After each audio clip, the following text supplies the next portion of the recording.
Canada, and also the rest of the world. Now, before I get into the main session, I also just want to take a moment to, talk to the people in the chats. All right. So I want you to put in the chat very quickly, just put your first name and where you're joining us from in the chat.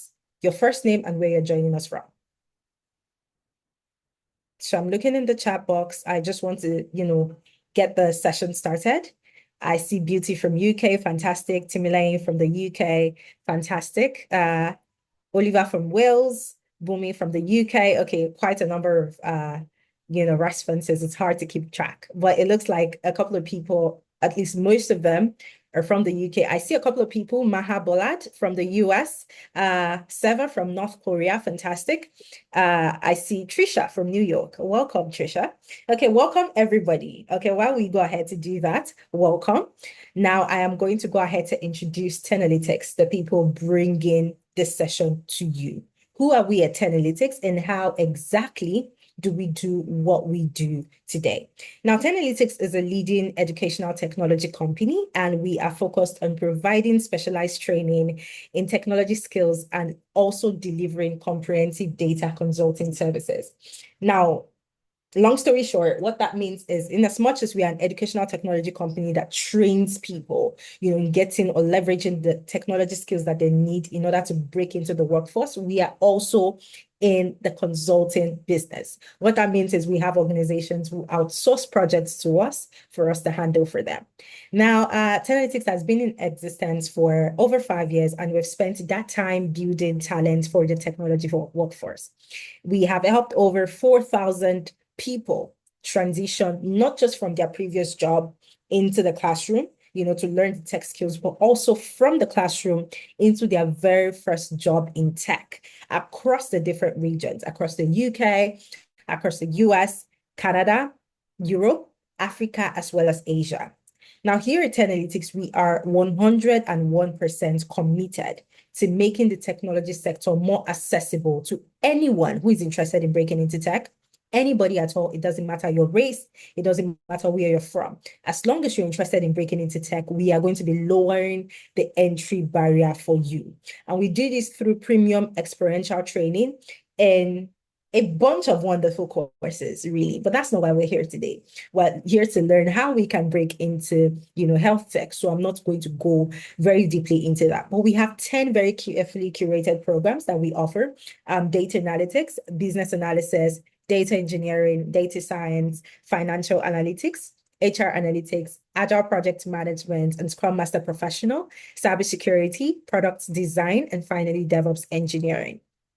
Now, here at Tenalytics, we have a team of wonderful instructors from leading global companies like PwC, Microsoft, McKinsey, Amazon, Apple, and so on and so forth. And these are instructors that bring a wealth of experience to the classroom, and they are very dedicated to delivering an engaging and practical learning experience that ensures that you are able to receive the maximum value from your investments with us in the future. Now, we are very, very intentional about that. We made sure to bring in, instructors who actually have reward experience, people who are actually working in those fields. Someone who is in health tech and has over 10 years of experience, that's the kind of person that would be delivering practical knowledge, and transferring their wealth of experience to you in the classroom.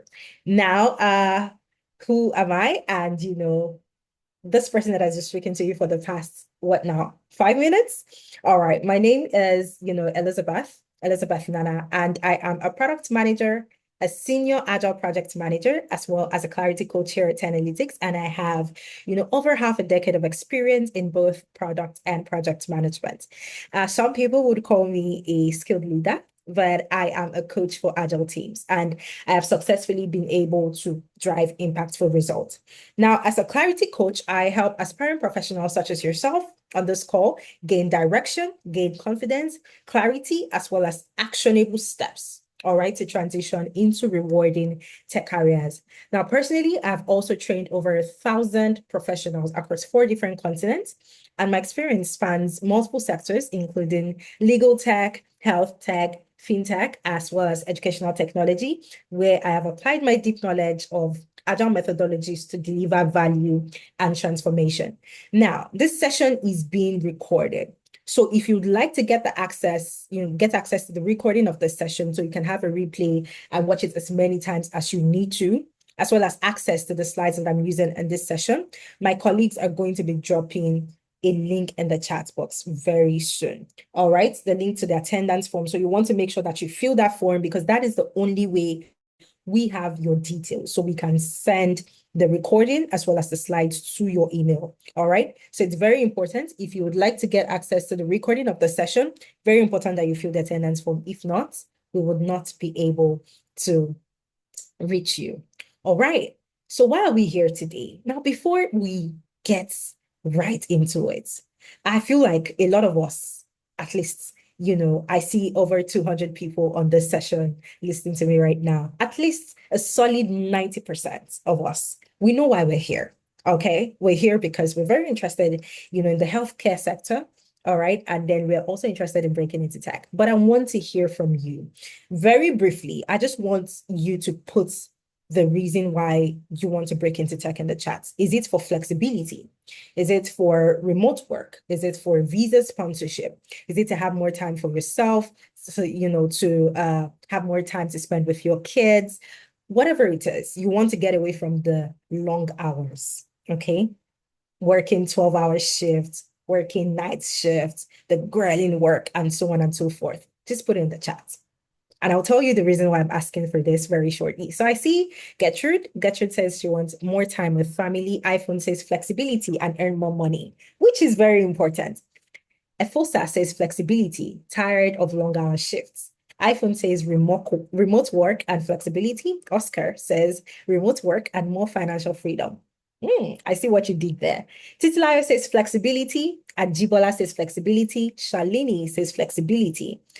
Onitade says flexibility, remote work, flexibility, flexibility. Now, the reason I said we needed to do this was I want you to realize that you are not alone in your journey. You're not alone in your struggle. All right. You can see that a lot of people put in the chat, flexibility, flexibility, flexibility. The truth is the hours can be grilling. Okay. I say that from experience as well. Working long hour shifts, not having enough time for your kids, if you have any, or for your family, having enough time for yourself. Because the truth is, as we grow older, what we want more than anything is more time for ourselves. Now, a lot of career switches that are trying to move from healthcare into tech are, struggling with either all of these things on my slides or at least one of them, which was why we carried out that little exercise earlier. Now, right now you're currently working in care, you're working as a support worker, a healthcare assistant, and you are burnt out. And that's the truth.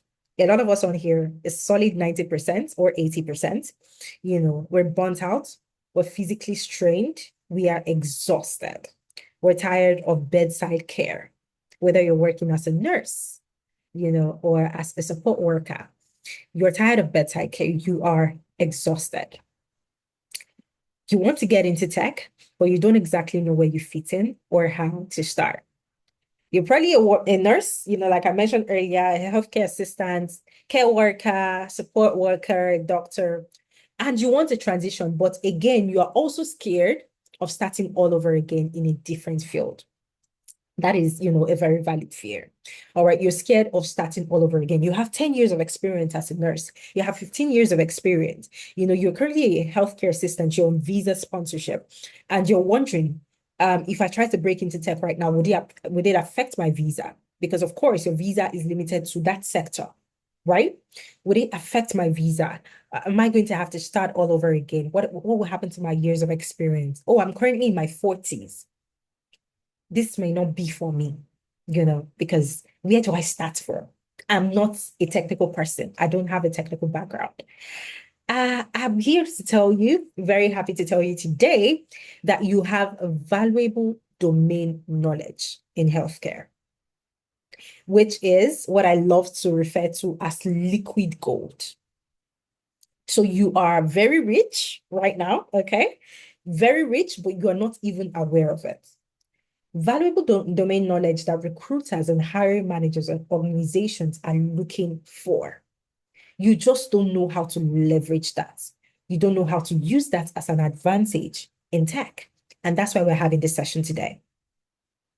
Now, the first thing we want to start with, what are the high in demand tech roles in healthcare? Now, there are a lot of roles in healthcare, a lot of them, 1,000,001 roles in healthcare, right? But we're not going to focus on all of them.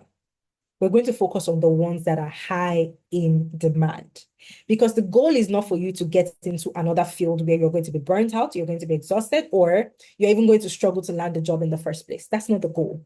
The goal is to get into something that recruiters all around the globe, whether they're in Canada, whether in the UK, the US, in Europe, Asia, everywhere, recruiters are looking for, so that you are able to get into tech like this, right?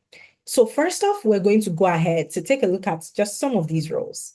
We have roles like healthcare business analyst, for example, roles like healthcare informatics specialists, healthcare data and reporting analysts, medical data analysts, healthcare data analysts, clinical data analysts, pathology data analysts, clinical decision support analysts, medical imaging analysts, healthcare AI engineer. All of these wonderful roles are up for grabs. You can do your research. You don't have to take my word for it. But across the different regions, across the UK, across the US, across Canada, these are emerging roles. These are roles that are very much in high demand in 2026. Now, health tech, like I said, is in high demand, and it's also high paying, because it's one thing to be in high demand. It's another thing to also be high paying.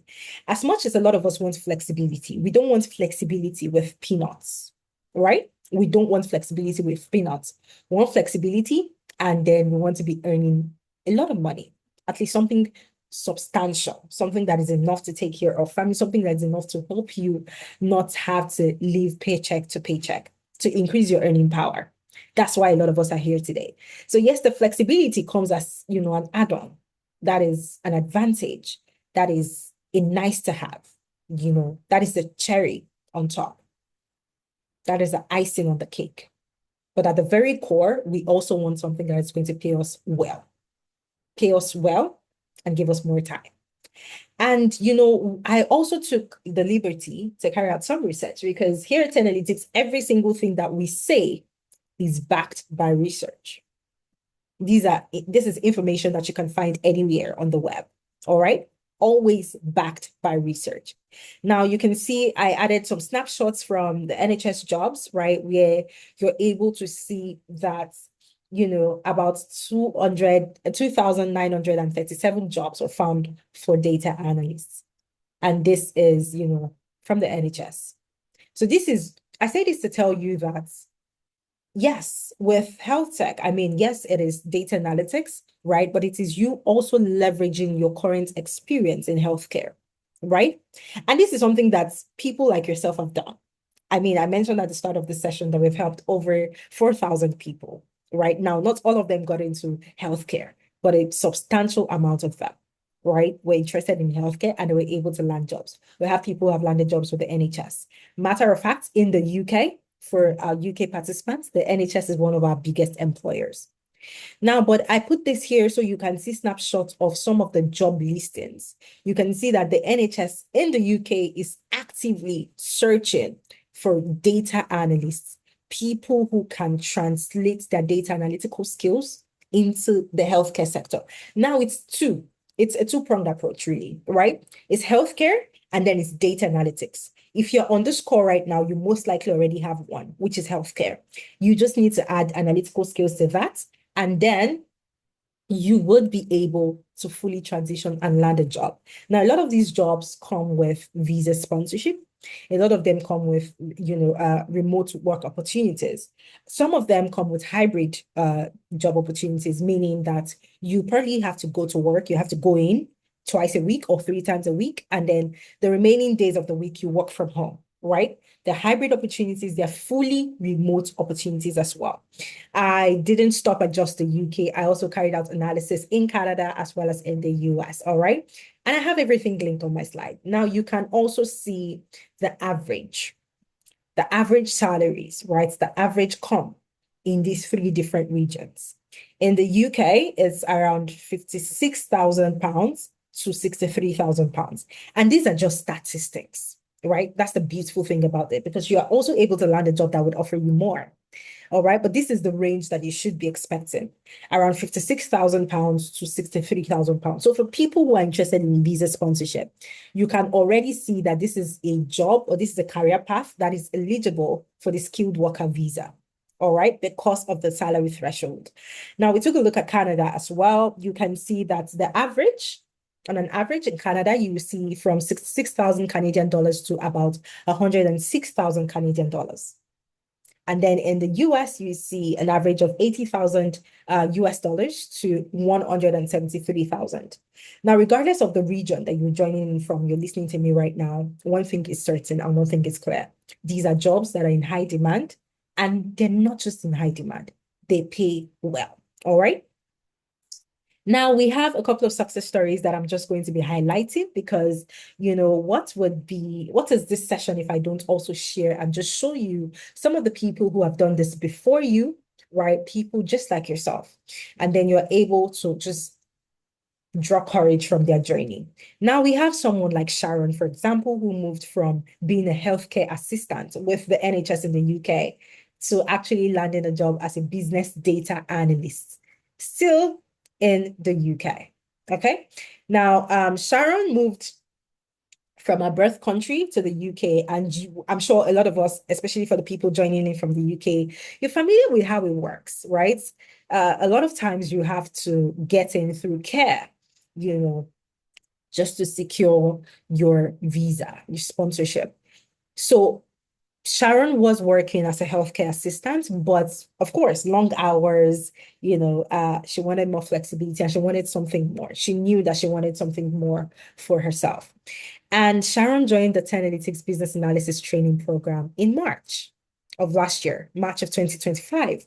And she was able to secure a job as a business data analyst, still within the NHS with a sponsorship intact. Now, I know that that is probably one of the concerns of a lot of us on this call. You are currently in care, a healthcare assistant, a support worker, and you're currently on a sponsorship. Now you're wondering and you're worried, if you transition into tech, what does that mean for your ILR, right? Does it mean you have to start over again? If you're already 3 years in, you're already 4 years in, the answer is no, okay? You can be like Sharon and land a job within the same organization. It's more like a promotion, right? And you have your sponsorship intact. Or even if you don't land a job within the organization, you are still able to land a job within the healthcare space and keep your sponsorship. And you don't have to start all over again. You can continue. If you're 4 years in, you just have to continue from there. Now, like I said earlier, Sharon joined the business analysis training in March. And, we worked on a CV for her. We tailored a CV to fit that of a business analyst. Now, Sharon joined multiple mentorship sessions with us, got strategies on how to make internal applications for roles. Because for Sharon, she wanted to climb up the ladder in the same organization. She wasn't looking at leaving the organization fully, right? And she applied to internally available jobs within the NHS so she could keep her sponsorship. Now, I want you to, pay attention to the date. Sharon joined the program in March of 2025. And then in May of 2025, she was able to land a job as a business data analyst within the NHS, and she kept her sponsorship. We have someone like Pavel, for example, who was not even, in healthcare at all. And then Pavel used to live in Cameroon, and he moved from Cameroon to the US. He was a teacher back home in Cameroon. And, when he moved to the US, he also joined the data analytics program, the HealthTech analyst program that we're currently offering. And he was able to land a job as a healthcare data analyst in the US. Now, again, I have the testimonies from all of these wonderful people, these stories that I'm sharing. I have them linked on my slides if you want access to them, right? Go ahead to fill the attendance form. My colleagues will share the recording of this session as well as the slides that I'm using right now to you. Now, once you get the slides, all of these links, you are able to access them one after the other, okay? And then go over them as many times as you need to, okay, to get all the information that you need. Now, more than just the testimonials, I also have wonderful resources linked on the slides. So, of course, once you get them, you can take your time and go through them. Now, Pavel, completed the data analytics program in 2024. Same approach. We tailored the CV. We worked on his CV to suit that of a data analyst. We prepped him for multiple interviews. Okay. Because here at Analytics, you're never alone on your job hunts. You're never alone on your career journey. You're going to get help every single step of the way from the application process. We send you links to jobs to apply to. And every single time you land an interview, we have a one-on-one session with you. It doesn't matter how many hours, okay, to prep you for those interviews. Now, with Pavel, he actually got multiple job offers and he was able to sit back and select the one that he wanted. Now he was able to do that because he built a strong portfolio while with us, which is something that I would be touching, on in my coming slides. But he was able to build a strong portfolio. He worked on projects. And you can see that Pavel was a teacher. Pavel had absolutely no background in tech, no background in healthcare whatsoever. But he was able to work on projects that were tailored to healthcare. He built a strong portfolio as well as experience, and that enabled him to get multiple job offers. And then Pavel was able to select. So in March, he completed his program in December of 2024. And then in March of 2025, he landed a healthcare data analyst role in the US with the Arizona Community Physicians in Arizona. So he got the job less than 3 months after completing the program. We also have Ikmat. Ikmat went from being a stay-at-home mom in the UK to a data analyst with the NHS. And, Ikmat, I'm sure a lot of us on this call can relate with Ikmat as well. She had a 2-year employment gap. She was a stay-at-home mom. She was taking care of the kids. She wasn't working. And she moved to the UK for a master's in public health. Now, Ikmat also knew that she wanted more. So she joined the Analytics Data Analytics program, the HealthTech Analyst program, and she landed a job, not just landing a job with the NHS, right? She landed a job as an information analyst with the NHS with full visa sponsorship. I also have Ikmat's video linked on my slides as well. Now, what is the second thing we want to do? Let's move on from the success stories, because the truth is we could spend all nights here on this session today just talking about success stories. But you want to learn the skills that are required to land a job as a healthcare data analyst or as a health tech analyst in 2026. You want to make sure you are learning the right way, because that is what is going to make or mar your career. Are you learning the right way? It's one thing to learn, it's another thing to learn the right way. Now, before we go into it, a lot of people would ask me, what is health tech exactly, right? Because it sounds catchy, right? And then you've probably been seeing a lot of job openings around healthcare informatics specialist, healthcare data analyst, clinical informatics specialist, and so on and so forth. What exactly do they do? Now, when I talk about health tech, right, I love to tell people that with health tech, you are able to move away from bedside care. Now, doctors and nurses treat patients, right? They offer treatment to patients. They treat patients. A health tech analyst treats the healthcare system. That is the best analogy that I can give, right? Doctors, nurses, midwives, yes, they treat patients directly.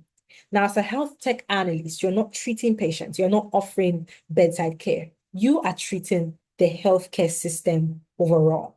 Now, for people who already have a background in healthcare, as a support worker, as a care worker, assistant, healthcare assistant, and so on and so forth. Like I said, you have liquid gold right now sitting in your palms, because the truth is you already understand the way the healthcare system works. You know the ins and outs, you know the shortfalls of the system. Now, who better to treat the system than someone who knows the system? But what exactly does a healthcare data analyst do? Let's use an hypothetical situation as well. You're going to have to just bear with me.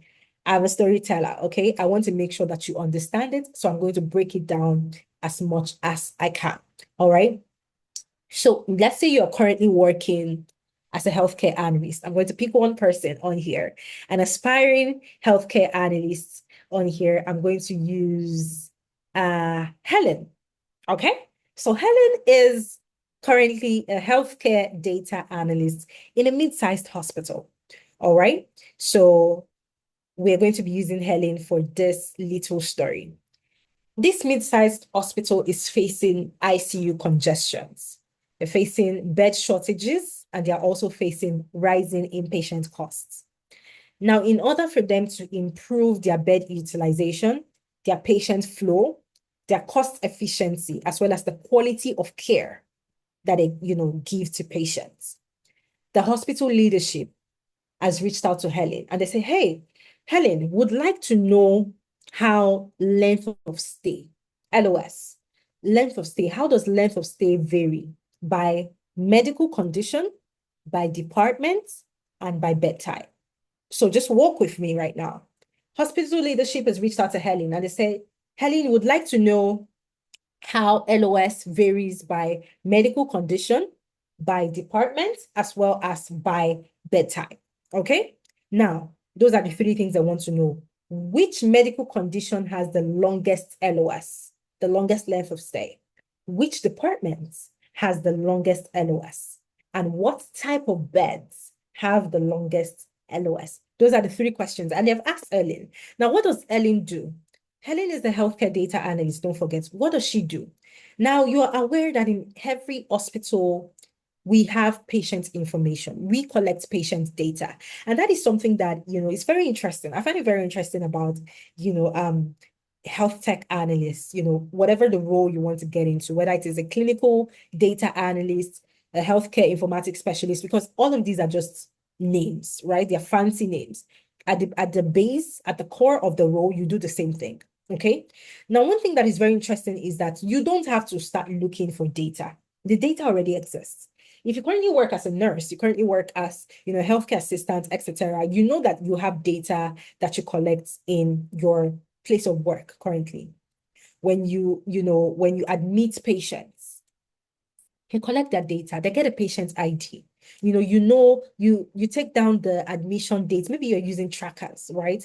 You take down the admission date, the discharge date, and so on and so forth. So this data is readily available. Now, what does Helen do? Helen accesses the database and she collects all of this data and puts it on a spreadsheet just like so. You have a snapshot on my screen right now.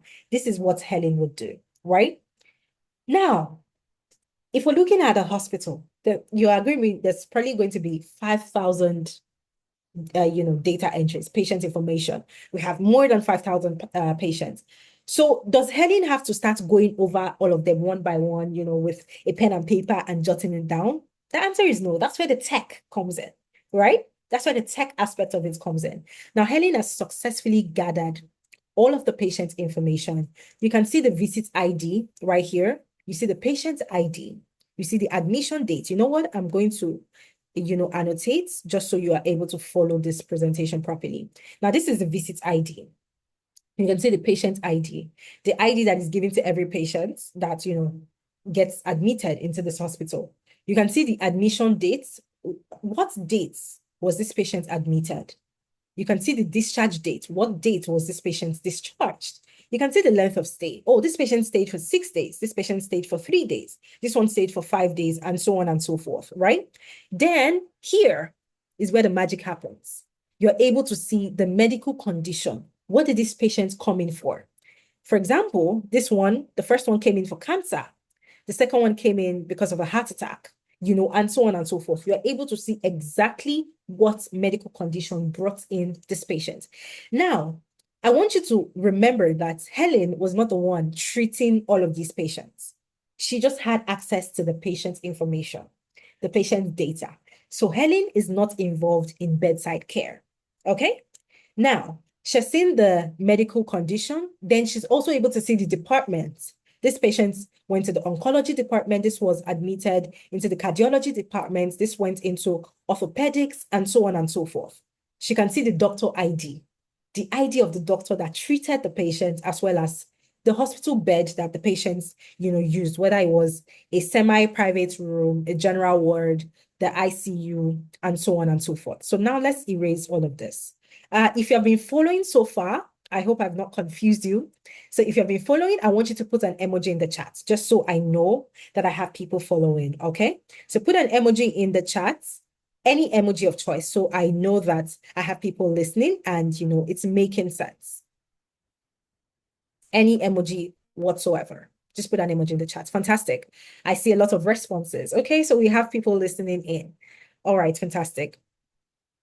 If you also have questions, put your questions in the chat, because right after this session, what is going to happen is that I'm going to have a Q&A, a question and answer session. All right, I'm going to stay with you for as long as you need me and answer all your questions. So put your questions in the chat. But I see a lot of emojis, so fantastic. Now, we have all of this information here, but like I said, it's probably going to be 1,000 rows, 5,000 rows. So what does Helen do? Helen is able to use tools, because you can't send this spreadsheet, even though this spreadsheet looks organized, right? It doesn't answer leadership's questions, Helen. So Helen cannot take this spreadsheet and put it in an email and send it to leadership. It doesn't work. Because when you send them this, they're going to ask you, okay, so what are we supposed to do with this? We don't understand this.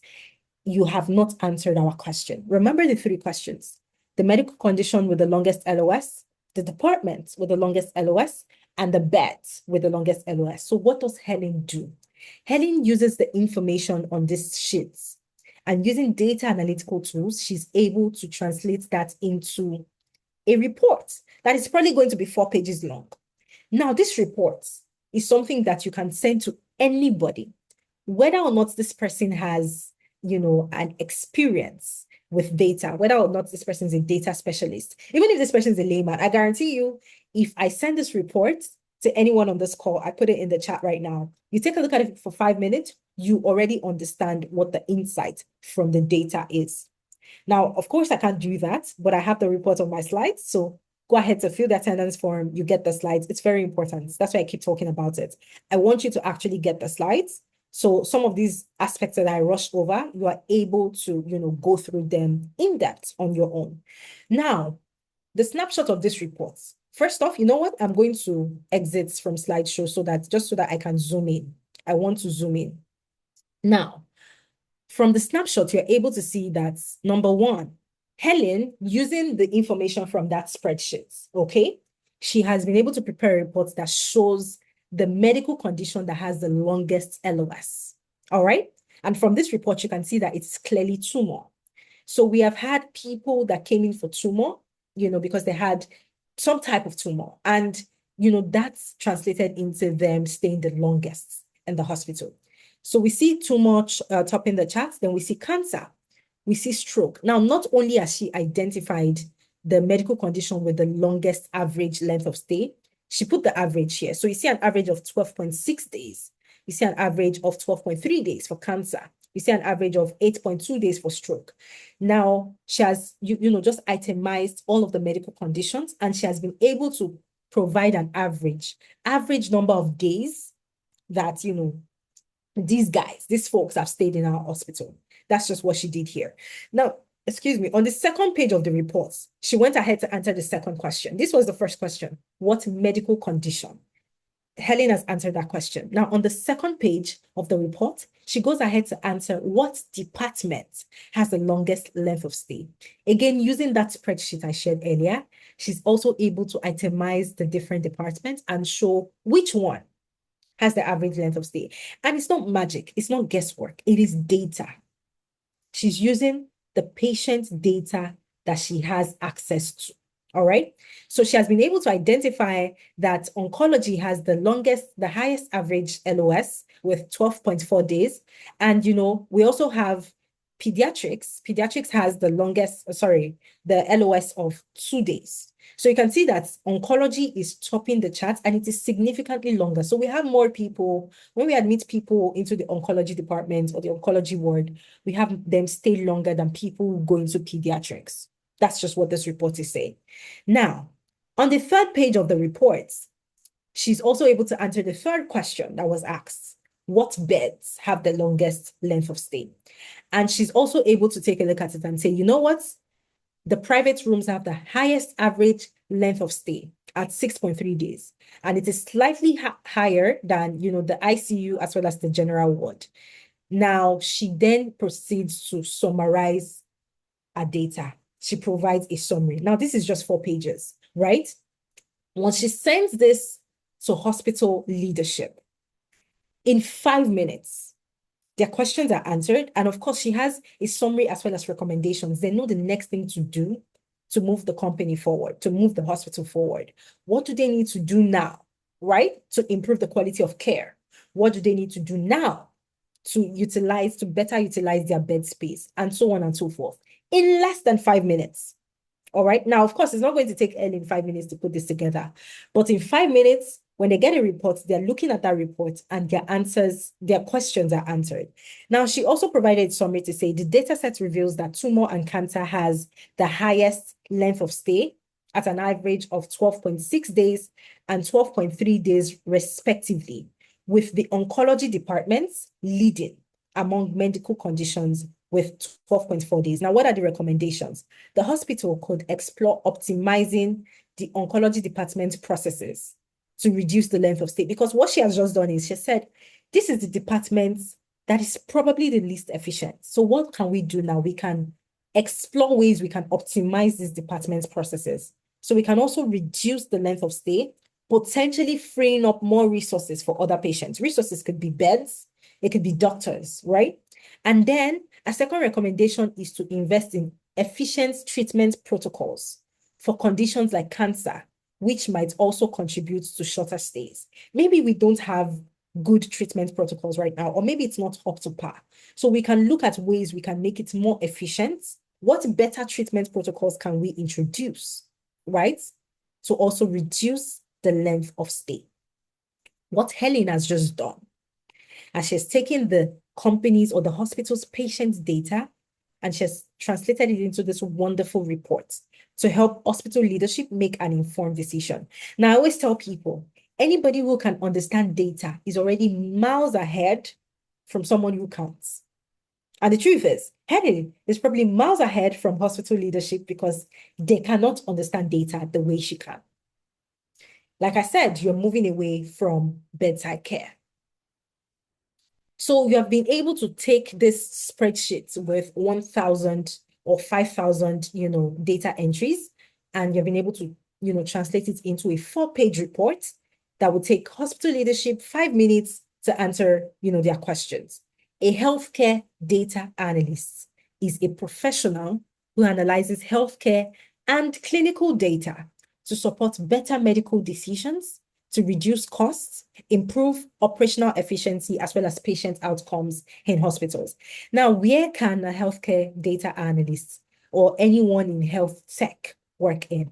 Can work in hospitals and health systems. You can work in government health agencies, health tech companies, pharmaceutical companies, NGOs and public health organizations, as well as health insurance companies. Long story short, you can work with the NHS. If you are in the UK, you can work with Medicare or Medicaid as well in the other regions.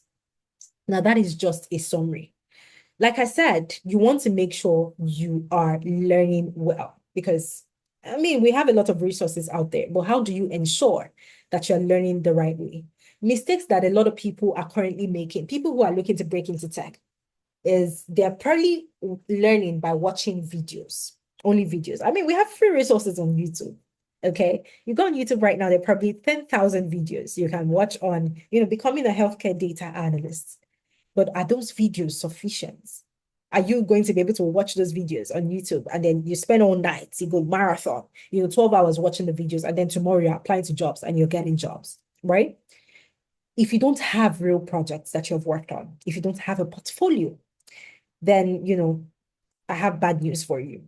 It's going to be 100 times harder to land a job in health tech, right? So you don't want to just learn by watching just videos, right? Yes, videos are nice, wonderful resources, things that you can learn from, but you can't make that the only way you're learning, because what happens when you hit a roadblock? What happens when you're watching a free video on YouTube and then you get to a point where you just don't understand? Who do you ask questions? Who holds your hand? Who's the person that is supervising your learning, right? That's why a lot of us on here, Let's take this away from health tech now. A lot of us on here, we probably have health, online courses that we've paid for different online courses. And then you have started this one, you didn't finish it, you jump to the next one, you have not finished it, you jump to the next one.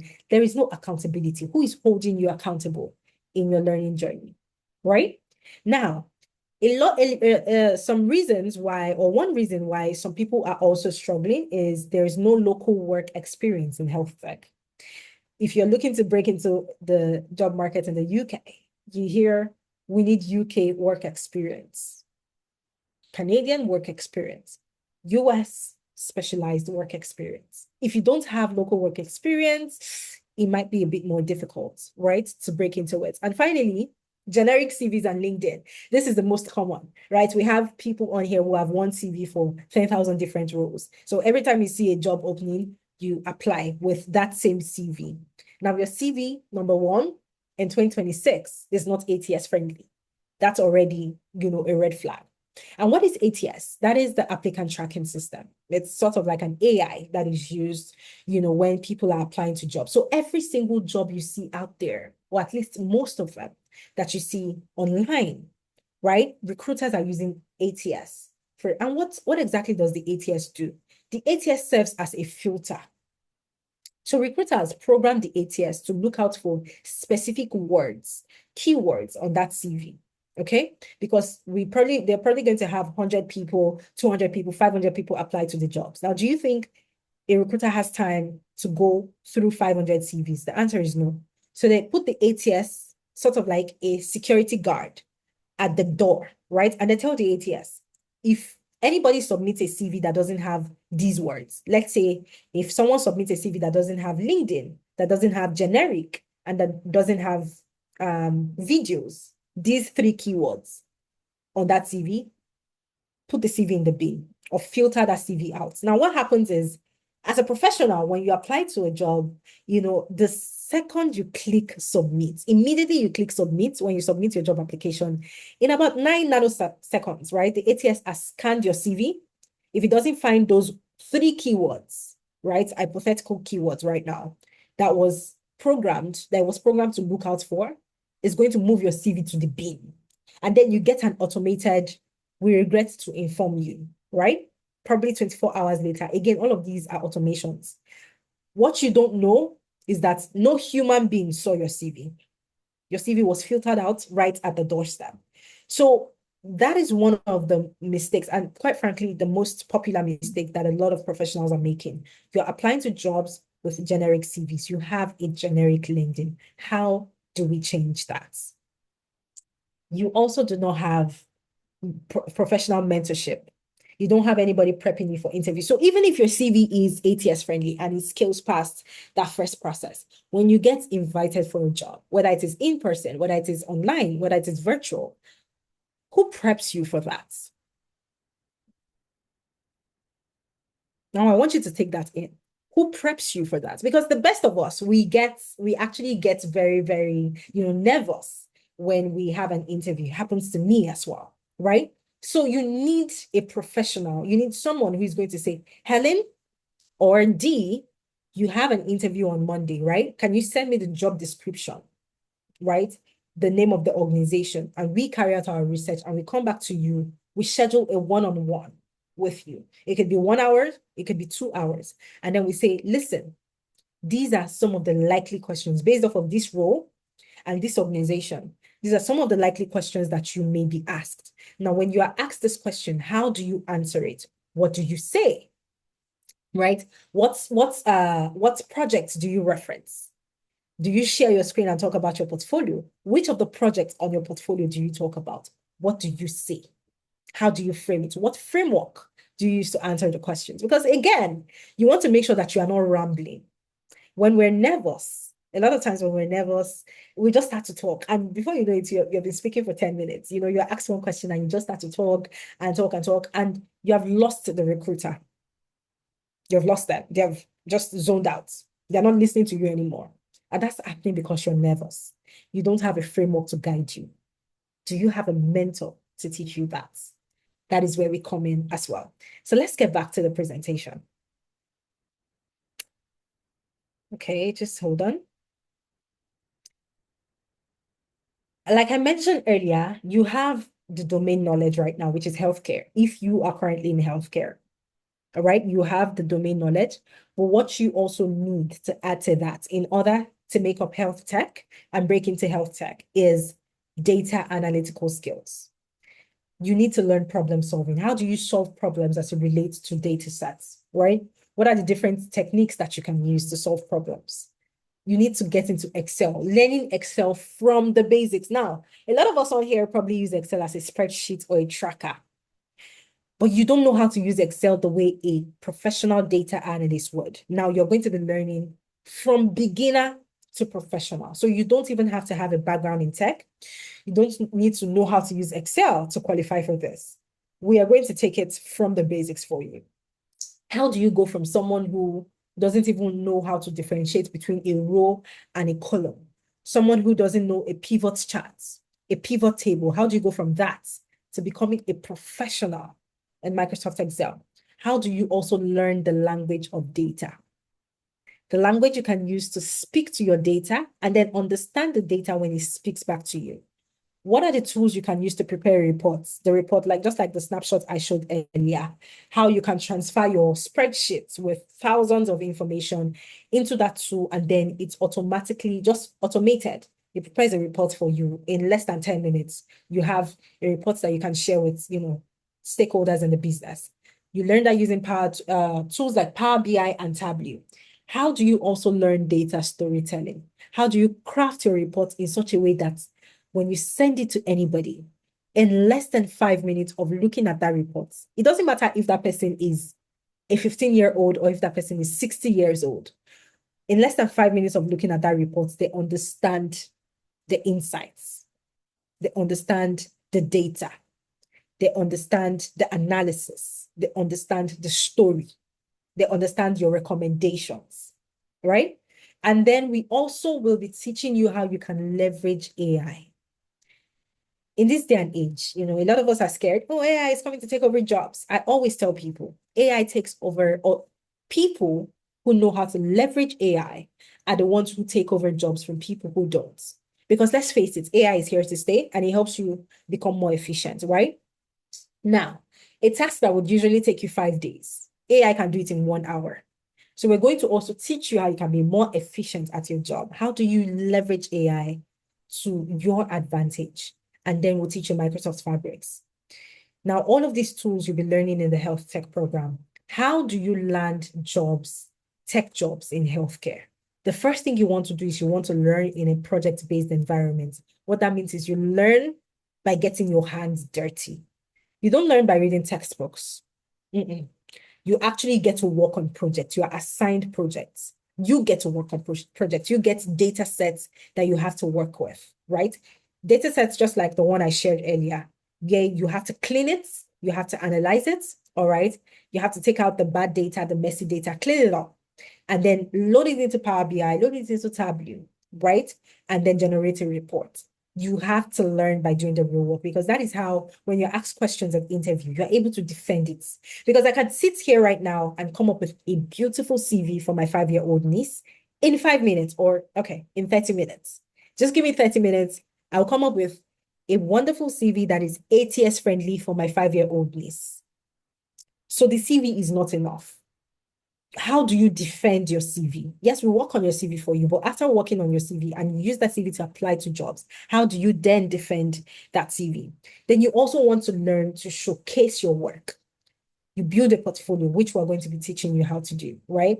Your portfolio is like your showroom. So for example, when you want to buy a car, you probably go to a dealership, right?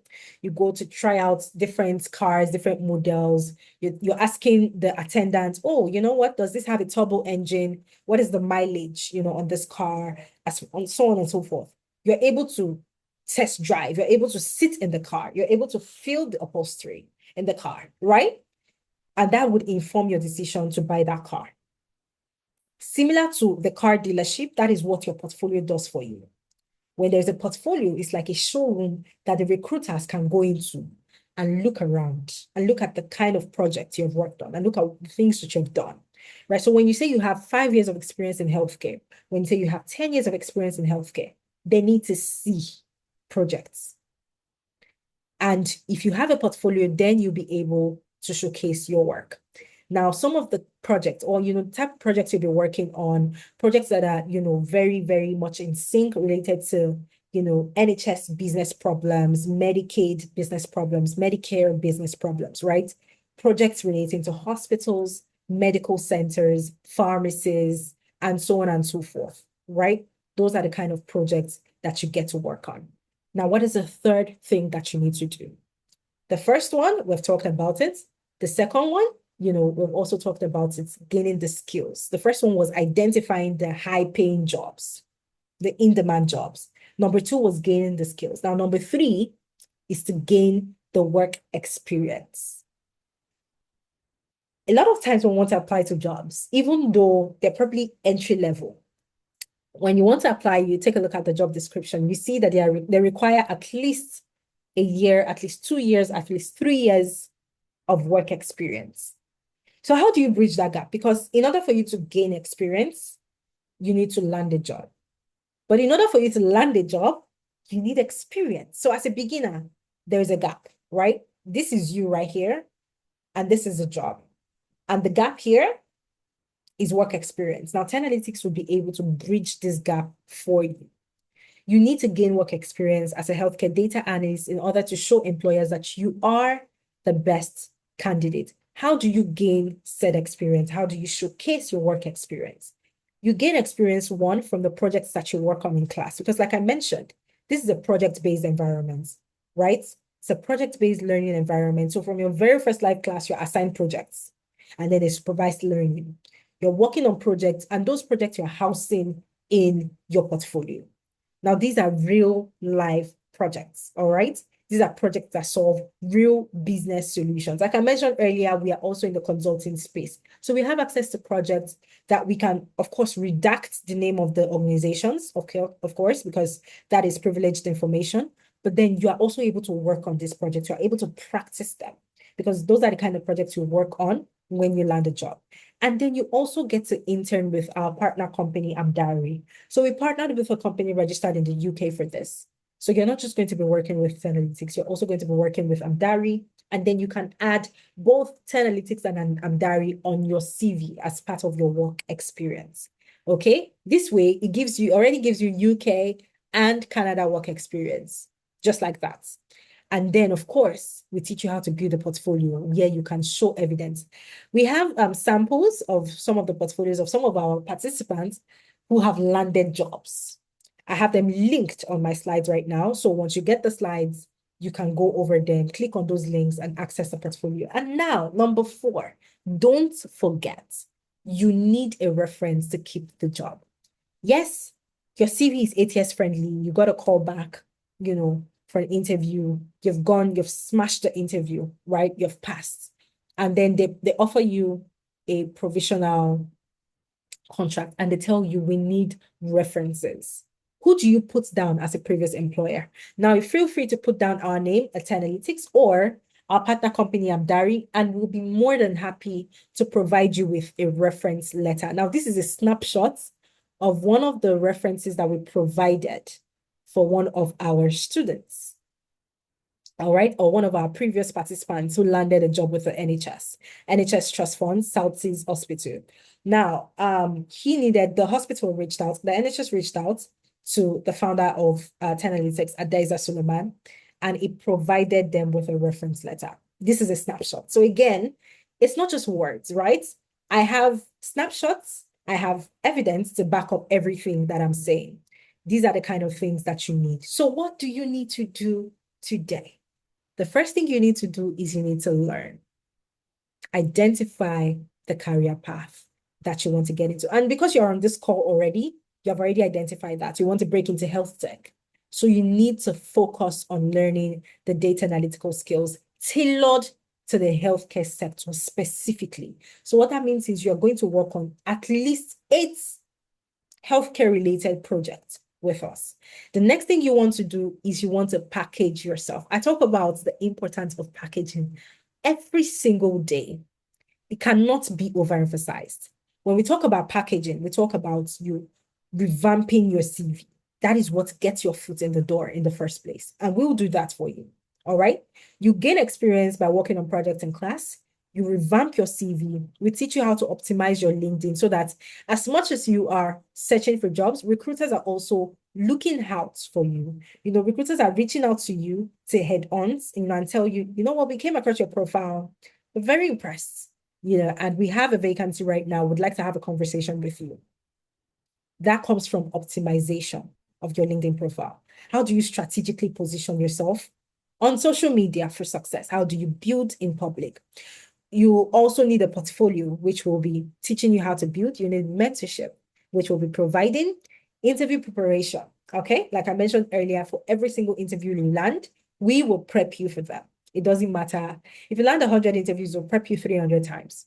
We're more than, ready, because for us, it's also important that you land a job. It's not just important to you, it's also important to us as well. We offer job reference letters as well as on-the-job support for, when you land the job, you're a bit wonky, you don't really know how to go about certain tasks. You can come back to us here at 10 Analytics and book a one-on-one session and say, hey, I got this task on my job. I don't know how to do it. And we'll provide guidance. Now, all of this comes at no extra cost. You're not paying a dime for this, right? Once you are already part of the program, you don't have to pay for all of this. You are entitled to it. Now, once you package, the next thing you want to do is you want to apply with precision, but you want to apply like a machine. Now, I tell people that job application is a numbers game. Okay. What that means is you're not just applying to one or two jobs, you're applying to multiple jobs, but you want to be very strategic with it. Tailor your job application to fit that role so that it scales past the applicant tracking system. And you're sending in at least 10 quality applications per day. Now, for our participants, another thing we do is we send you links to jobs to apply to. Premium jobs. Okay. We pay every month, we pay a lot of money to access jobs across the different regions. UK visa jobs, jobs in the US, and jobs in Canada, jobs all over the globe, right? Premium jobs on job boards where you probably have to have a subscription in order to access. Now we pay for them so you don't have to. And when we pay for them every single week on a weekly basis, we go on these job boards and we extract the jobs that are posted on there, and then we send them to you to apply to them. So you're able to tap into the hidden job market. You're able to tap into the paid job market. And this is how you land a job in 2026. Now, what is the duration of this program? Duration of the program is 8 months in total. You have 6 months learning in class, and then you have 2 months of internship with our partner company. We have live classes on Saturdays, 2 different timings, right? There's the morning class and then there's the evening class to accommodate different time zones, right? So for the morning class, you can join that if you're joining the session from Africa, UK, or Europe, right? Morning class is 11 a.m. to 2 p.m. West African time. And then evening class is 6 p.m. to 9 p.m. West African time, which would be around 10 a.m. if you're on Mountain Time in Canada or in the US. So there's a class for everyone, no matter your region, no matter where you're joining from. And then for folks in the UK as well, you have flexibility. You can choose whether you want to join the morning class or you want to join the evening class. Which one is more convenient for you, right? Maybe based on your schedule, you're able to do that. And then all of these live classes are recorded. So if for any reason you miss a class, maybe due to work, an emergency, you have access to the recording, the replay of that session. And then we have self-paced videos that you can watch at your own time during the week. Now, outside of these live classes, does that mean we only get to meet you on Saturday? The answer is no. Mondays to Fridays, we put the power in your hands. Now, what that means is you are able to book for a session with your facilitator at your convenient time, Mondays to Fridays every week. So say you missed the live class on Saturday, and then on Sunday, you watch the recording, right? You've gone through the recording, but you have some questions. Now you can look at your calendar, you can look at your schedule and say, you know what? By 12 p.m. on Monday, I'm going to be free, right? So I have some questions. I need to speak to my facilitator. And then you go on your facilitator's calendar and you book for a slot, maybe 1 hour, 2 hours, to speak to your facilitator, to share your screen and say, hey, Elizabeth, I was trying to do this on Power BI. I was trying to, move these spreadsheets from Excel to Tableau. I don't quite understand. I'm struggling. Can I share my screen and show you what I'm doing? It's not working for me. You're able to get that guidance. So what that means is every step of the way, we're holding your hand just like this throughout the learning process as well as the job application process. All right. So you also have mentorship sessions every single Thursday, 10 p.m. UK for UK, and then Thursdays, 8 p.m. Mountain Time for people in the Canada as well as in the US. Now, all sessions, all mentorship sessions, all classes are always recorded, and you have lifetime access to them. We have a few more success stories. I don't want to, just really dwell on them because once you get the slides, you also be able to take a look at them. We have people like Tony, who moved from being a pharmacist in Nigeria to becoming a pharmacy data analyst with the NHS in the UK as well. And she landed a job with sponsorship. All right. You have access to Tony's video linked on my slide. We have this man as well, Gad, who was a mechanical engineer, and he moved from being a student in the UK to a data engineer, also with the NHS as well. He's currently a data warehouse and ETL developer with the NHS on sponsorship after his program with analytics. Now, all of these guys followed the same approach: learning, packaging, and then applying. That is really all that you need. Okay. So let's get right into it. I'm sure you have questions for me. We have Mawutin. Mawutin went from being an operations manager, someone with absolutely no background in tech, to a pathology data analyst. And he landed a job with the South Tees Hospitals, the NHS Foundation Trust, as a pathology data analyst. You can see a snapshot, of that on here. He went from being an operations manager to this after his program with analytics. So I'm just showing you all of this to let you know that there are people that have done it and you can also do it. Look at Judith, for example.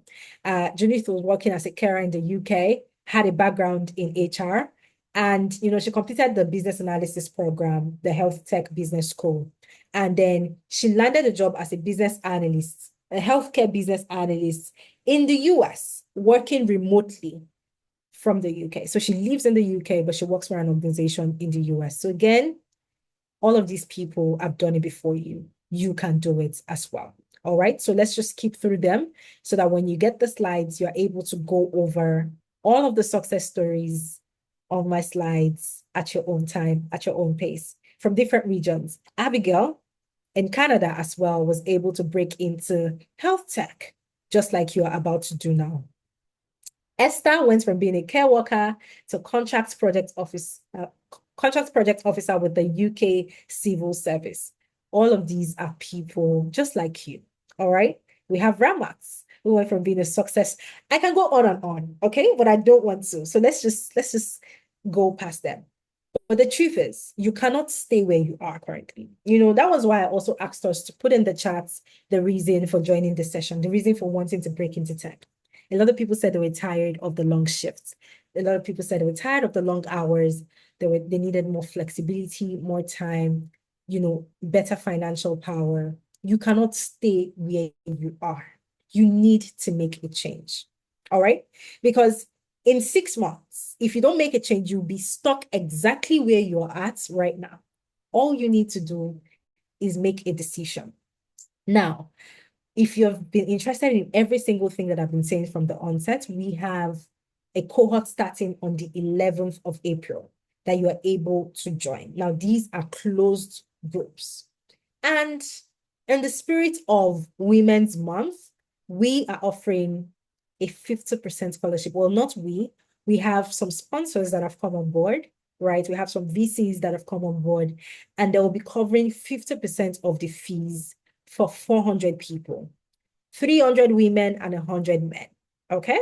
The slots for men, they're reduced because this is Women's Month, right? But long story short, we have sponsors who will be covering 50% of your fees. So you don't have to pay the full amount. Now, the original cost of our program here at Analytics is $1,250 or 958 pounds.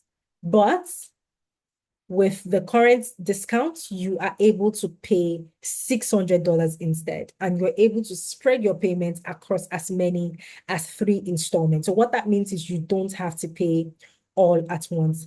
And it doesn't stop there. All right. Now, for people who register today, I have some extra bonuses. And this is not for everybody, only for a specific number of people. For people who register today, you get some extra bonuses. You get to skip to the front of the line. Now, what that means is while others are waiting for the class to start, because you're registering in advance for April, while others are waiting for the April 11th to come around and for the class to start, you start to get value immediately. First off, you get exclusive access to the Founder Circle. Now, the Founder Circle is something that we open up twice a year, 2 times a year. There's a circle that is created, and these people that get into the circle get direct access to the founders of Tenalytics, and you have exclusive access to them. You get a career transition roadmap, right? You're able to speak to them and get a roadmap that is tailored to where your journey is currently. Where is your journey right now and where do you want to be? And what are the steps that you need to take to get there?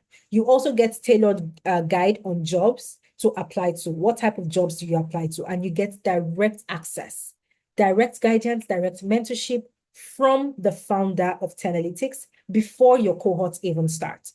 Now, you also have access to weekly mentorship sessions, immediate access. Now, this is something that everybody has access to, but you get immediate access, because what that means is you don't have to wait till the 11th of April to start getting mentorship. You can start getting mentorship from next week. All right. So you get early access. You're able to learn from industry experts. All right. You get interview simulations. And while others are waiting to start, you are already learning. You're already 10 steps ahead. For people who are interested in the UK Global Talent Visa, you also have a session with the founders where you get to receive insider level immigration knowledge, as well as a reference letter to back up your submission. And of course, you're eligible to lifetime career support. This is for people who register today. All right. Lifetime interview prep, lifetime references, lifetime mentorship. You never, ever have to navigate your career journey alone ever again. Now, what do you need to do to get started? My colleagues are going to be dropping the link to register in the chat. We have 300 slots for women and 100 slots for men. But for the extra bonuses I just shared, they're only for people who register today. What that means is if you register tomorrow, you are not eligible for the Founder Circle. You're not eligible for the UK Global Talent Session. You're not eligible for early mentorship. All right. Now, once you get the link that my colleagues will be sharing currently, just give that a minute. There's a lot of traffic on here. So we have only 30 slots for the Founder Circle. So 30 people would get access to the Founder Circle right this instant, okay? And my colleagues will be sharing the link right now in the chats. So once you get that link, you want to navigate to the HealthTech session. Now, once you click on Enroll Now for HealthTech, it opens up the program description. Now, every single thing you need to know about this program is on here. All right. If you know that you are ready to make a change in 2026, you're looking to land a job in HealthTech come June, July, which is the next hiring cycle. All right. You want to get on this link immediately. Now, I only have 30 slots for the people who will be eligible for the other bonuses that I shared. Right. Now, once you click on Enroll Now right here, once you click on Enroll Now, it would ask you to create a free account. You just have to create a free account with us. It's going to take you less than 1 minute to do so. We just need your full name, your email address, and your phone number. Now, once you create your free account, you're able to confirm your enrollment. Now, for some people on here who want to start immediately, maybe you don't want to wait till April. You're able to do that, all right? Because there's a class that started today, and you're still able to get into that class. We only have 5 spots for that. For people who want to register for the March cohort, which started today, you are able to do that, just 5 people, but you will be paying the full cost of the program, or you'll be paying 20% off. So instead of the full cost, which is $1,250, you get to pay $1,000 instead. And you can either pay once or you pay 5 times. So meaning you can register right now to start your classes immediately with $200. That's all you need. So I'm going to switch this to pounds for the people that joined in from the UK, because I know a lot of people joined in from the UK. Now, what that means is if you want to start immediately, you want to start with the March class right now, you want to start your classes as early as tomorrow, you have a payment plan. Two options available. Either you pay all at once, which is £766, or you pay 5 times, meaning that you need a minimum deposit right now of £153. So once you make a deposit of £153, you're able to get in and start immediately. However, if you would like to register ahead for the April class, all you need to do is select April right here, and then you will be paying the discounted price that I mentioned earlier. 50% off. It's actually more than 50%, but we'll cap it at 50%. Now, instead, what that means is instead of you paying £958, you are able to pay £459. That's what it means. And you have two payment options. Either you pay everything all at once, or you pay 3 times. So if you're paying 3 times, what that means is you need a minimum of £153 right now to secure your spots and start your classes on the 11th of April. Now, that is what you need. My colleagues must have been putting the link to the chats, to the enrollment center in the chat. Now, I'm going to be taking questions. If you have questions, put them in the chat. We're going to start a Q&A. Now, for people who would also like for me, if you'd like to have a one-on-one, exclusive one-on-one with me, all right? This is not open to everybody. It's only open to people who are able to register on this session. Now, if you're interested in that, go ahead to secure your spot and then indicate in the chat that you have secured your spot and you would like to have a one-on-one with me. And I will reach out to you personally because we'll have your details. All right. So I will be taking down your names if you indicate that. But let's start with the questions. Felix says, please, is the role only restricted to healthcare? And I see that my colleague has already answered that question. No, it is not restricted to healthcare. It is open to everybody. Now, as much as you're going into health tech, remember that you're learning data analytical skills. Now, what that means is if after some years you no longer want to work in the healthcare sector, you can go into fintech, you can go into e-commerce, you can go into any other sector with your data analytical skills, okay? So you are not limited to healthcare. Now, I see Vidal. Vidal says, can one use Excel to clean the provided hospital database? Yes, 100% Vidal. That is part of what you would be learning. Now, Oliver says, but that data was already cleaned. Yes, it was, okay? For the purpose of this presentation, it was. Now, when it comes to the real life scenario, you get messy data, okay? That was already cleaned because I didn't want to, just waste our time and take us through the entire process. But you get messy data and you learn how to transform your messy data to what I presented on the screen. Okay. So Monisade says, how much is the cost? Is the cost installmental or at once? I believe I've answered that question. Andrew says, when you say 2 months internship, is it real life internship or simulated? It is real life internship, Andrew. Minima says, is it something I can do in Nigeria? And if yes, where in particular? So Minima, I think your question is you're based in Nigeria right now and you want to work in Nigeria, correct? Now, like I said, you're learning data analytical skills tailored to the healthcare sector. Now you can work anywhere in Nigeria and it is not limited to healthcare. So you can work in a bank, okay? You can work in oil and gas in any sector of choice, okay? If you want to stay within Nigeria. Now, if you're looking to land a job, right, a remote job working from Nigeria, but you're working for an organization in the UK, in the US, or in Canada, that is also possible. Miriam says, how long is a healthcare data analyst cost and how much does it cost? Also, how can I land a job without having exact experience? So my colleague Daniela already answered that question. It costs $1,250, but we have a special discount, which I already shared. I see a lot of people are registering already. Now, Ada says, is the internship a paid internship? No, Ada, it is not a paid internship. Mary says, does data analysis require coding of any sort? No, it absolutely does not. Okay, so I am checking for questions. Miriam says, will the internship involve real projects? Will I get an official internship letter or certificate? Yes, you will get a certificate. And yes, it involves real projects. Do we provide any job placement support? Now, while we don't provide job placements, we do what I shared earlier. We share links to jobs that you can apply to. We support you with the interview, preparatory process. We provide you with reference letters and so on and so forth. But we do not place you with companies for jobs. I hope I've been able to answer that question. I've answered that question. Vidal says, okay. Osato says, how do I get this data to replicate the charts? The data, like my colleague just explained, is only accessible to our students. Okay. Mary says, is it okay to go into this without healthcare background? 100%. Is it also for non-healthcare professionals? Yes, it is. Keep the questions coming in. Okay. Keep the questions coming in. So I'm just going in the chat. I'm looking at questions. If you have any questions for me. Miriam says, what is the US time? So that should be roughly 10 a.m. your time in the US, Miriam. iPhone says, what about US work experience? Okay, fantastic. Now, like my colleague mentioned, we have participants who have secured job in the US.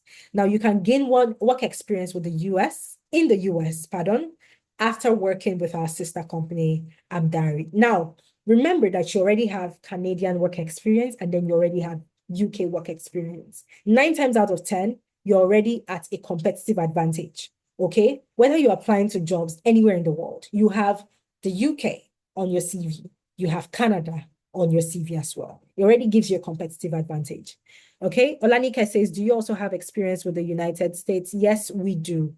Olanike D says, do you guys teach